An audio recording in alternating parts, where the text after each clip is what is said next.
It's so good.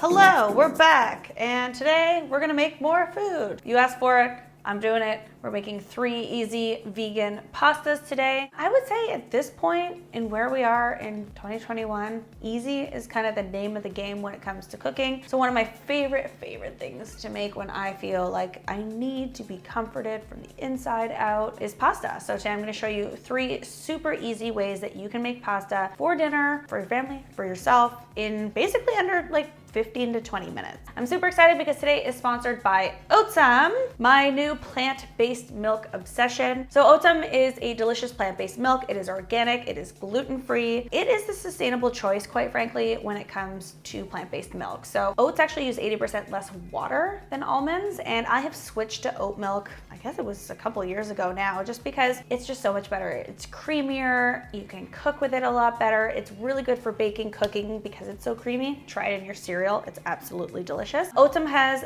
3 flavors that I'm currently obsessed with. It has a barista blend, which I've been loving in my herbal coffees and my teas. They have the chocolate, which I have in my hand right now, which is just, oh, it's so good. So if you want to learn about them and where you can find their shelf-stable plant-based milks, I will leave a link in the description box down below, and you can check them out. Hands down, the best oat milk I have tried to date. So the 3 pastas I'm going to show you how to make vegan today are a Cacio e Pepe, which pretty much means cheese and pepper, a vegan carbonara, which is an egg-based pasta sauce, usually with lardon or some sort of like bacon or something on top. And then the third one, which is actually already vegan, but it's so delicious, and I feel like a lot of people don't have this in their arsenal, is an Penne Biata. So it's a spicy tomato sauce, traditionally already vegan, but it's so simple. It's better than like a normal like bolognese or tomato sauce that I think, quite frankly, we all kind of gravitate to at home. It's a richer experience. All right, let's start with the Cacio e Pepe. So I'm going to do it with spaghetti.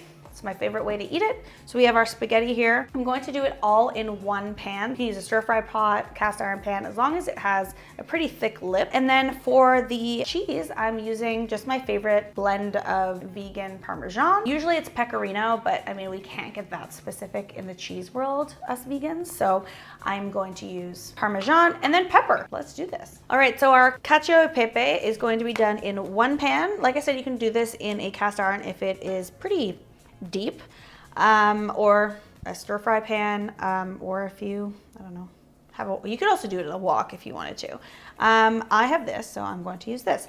I'm heating up my pan to like medium high, and I'm going to toast my freshly cracked black pepper. Move that around a minute or 2. I'm smelling it right now, so that's about when you want to take it off, when it becomes nice and fragrant. Now, because we're doing everything in this pan, we're gonna add our water right into it. I'm going to salt that. Now the rule with pasta water is usually about half a teaspoon to a full teaspoon of salt for the pasta water, because that will season your pasta. We're not doing like a full traditional pot of water, so I'm going to do probably on the lower end of that, but you definitely want it to be nice and salty. All right, now I'm going to add my pasta.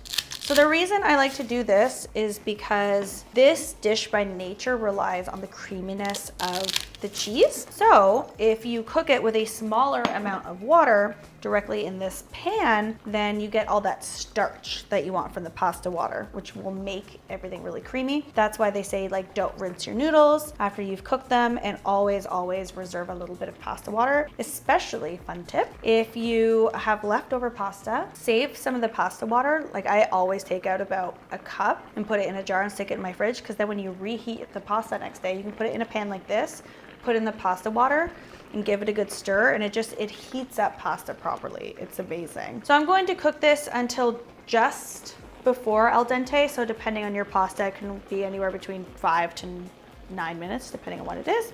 So I'm gonna set my timer and let that do its thing. Okay, so we have our pasta here. You can see it's already like just so glossy and beautiful. So now I'm going to add in my cheese, move it around until it melts, and then also add your toasted pepper.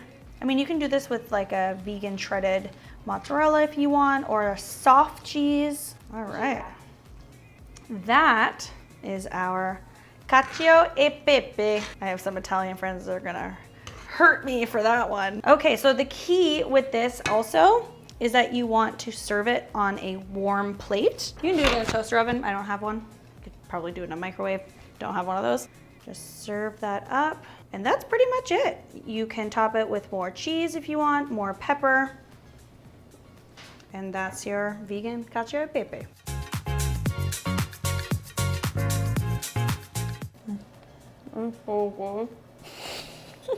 It is by far the simplest, most delicious pasta. All right, can't fill up on this one. I have 2 more. All right, our next pasta is a penne arrabbiata. So penne is the pasta, the arrabbiata is the sauce. So it is a very simple spicy tomato sauce. Key with this is to get really good ingredients because it's very simple. It's very few ingredients, so they're really going to stand out. So opt for like the Italian jarred or canned tomatoes for this. So we have some whole tomatoes, which you just kind of want to go in with the back of a spoon and just like mash. Then we have garlic. I have chili flakes. You can use pepperoncinis or whatever you want. Tomato paste, parsley, and oil. And that's it. With the tomatoes, I mean, you can do this with one of those hand blenders.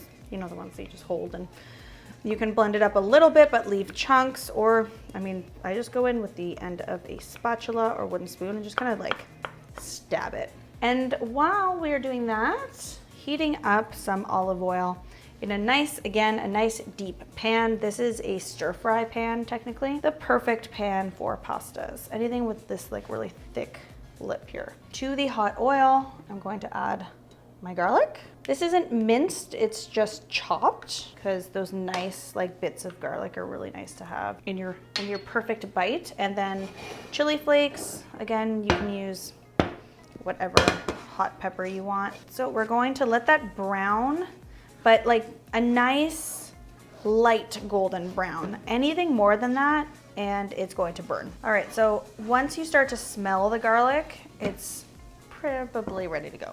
So I'm just gonna pour in my tomato sauce, and I'm also going to add in a little bit of tomato paste. This is optional if you don't have tomato sauce, or tomato paste, you can just do it with the tomatoes. We have our whole tomatoes, but we've kind of squished them down and broken them apart. That's exactly what we want. So you want to bring this up to a boil, and then we're going to reduce it to a simmer and simmer it for about 15-ish minutes. Obviously, the longer you do it, the more flavors are going to be combined. When your pasta is ready, I don't like to drain it. I just kind of like to take it out like this because I want some of that pasta water to help the sauce stick to it. So I'll just take the pasta with my slotted spoon and then just mix it all together. Kind of like a medium heat, and I am just mixing all of it together. If you want more pasta water, then add more if you find that you need some more. And then I'm also going to add some parsley. Beautiful.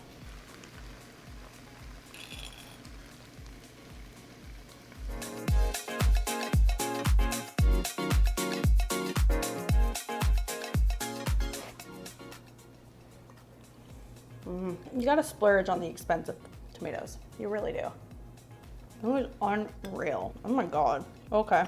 All right, pasta number 3. We have a vegan carbonara. A couple elements we need to take care of. So there is like an eggy yolk sauce. I'm going to try and replicate that with soft tofu. You can also do this with silken tofu. I just didn't have any in the grocery store that was near me. So the silken tofu, black salt. I use that in tofu scramble to make eggs, so why not use it in this? Miso, because you want that like umami flavor for cheese and the egg. A little bit of color to make it look like it has yolk in it. I'm going to use turmeric and nutritional yeast, of course. And then for the lardon or bacon, I saw on Reels recently, somebody used sun-dried tomato as bacon. I thought, that's gosh darn brilliant. So I'm gonna try it. So in just any bowl, I'm going to add some tamari, some paprika and garlic, a little stir. Sun-dried tomatoes are very salty, and so is like pork. So I think it'll be a good combo.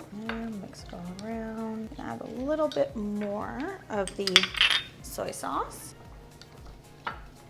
All right, and I'm just going to let that sit and marinate while I do everything else. All right, I have my boiling water, salted of course. I'm going to put in my spaghetti. All right, once again, cooking until al dente. I forgot that I wanted to put olive oil in my sun-dried tomato bacon, so I add that in. For the sauce, I'm going to make everything in a blender. I like to use my Vitamix because it just pulverizes everything into oblivion. Starting with my tofu, then turmeric, nutritional yeast, sauerkraut brine, and I'm also going to add some black salt.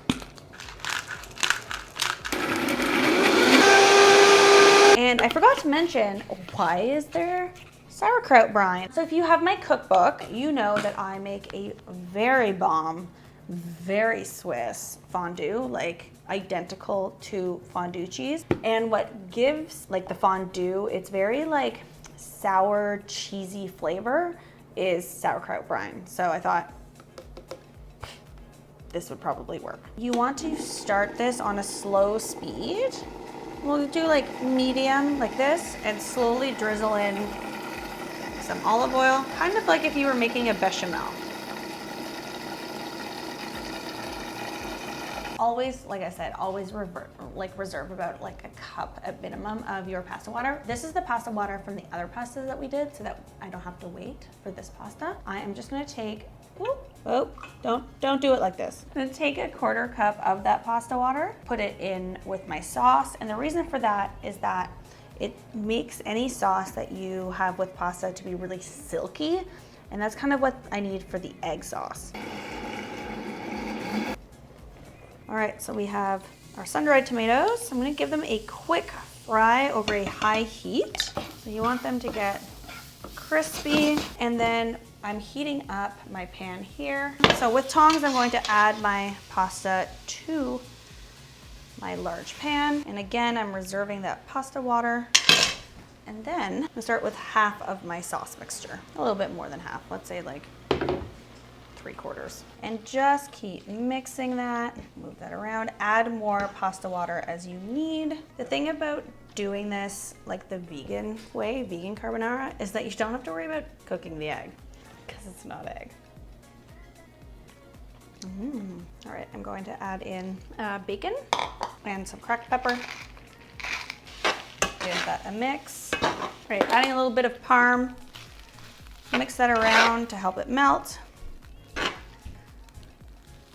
And then plate her.